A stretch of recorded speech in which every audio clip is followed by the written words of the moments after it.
Hey, this is attorney Sarah Holmes of Holmes Business Law PC. We are a business and trademark law firm located in Philadelphia and the suburbs. I'm here today with our very hardworking co-worker, Paul the Pug, who is ready for some great input today on commercial leasing.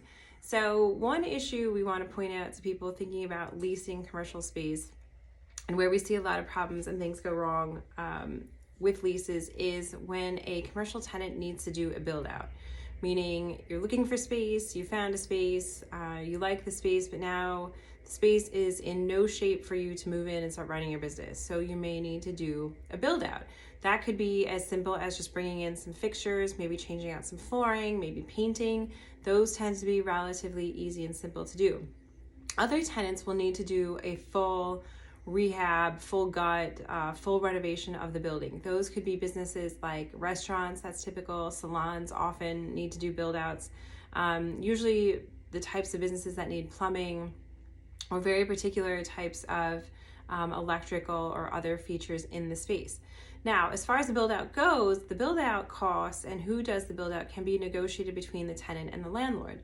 Sometimes we can strike deals with landlords where they will agree to either do the build out themselves through their contractor, they will maybe agree to fund part of the build out, or they may agree to give the tenant an allowance to allow the tenant to get their own architect and general contractor to do the build out.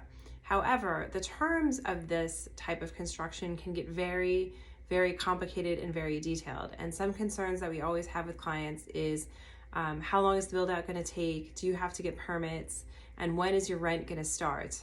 We've seen it happen before where build outs take much longer than anticipated, either because of permit issues with the city or maybe issues with contractors.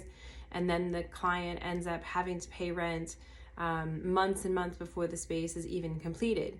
You don't want to wind up in that situation. So that's why if you're going to move into a commercial space and there needs to be a build out done, you really want those terms carefully reviewed and ultimately negotiated with legal counsel involved. So if you need help with a commercial lease and negotiating a build out or the terms, feel free to reach out to our office. Our number is 215-482-0285. Luckily, Paul here is not our receptionist, so you should find service very quickly if you do call our office. All right, thanks. Have a great day.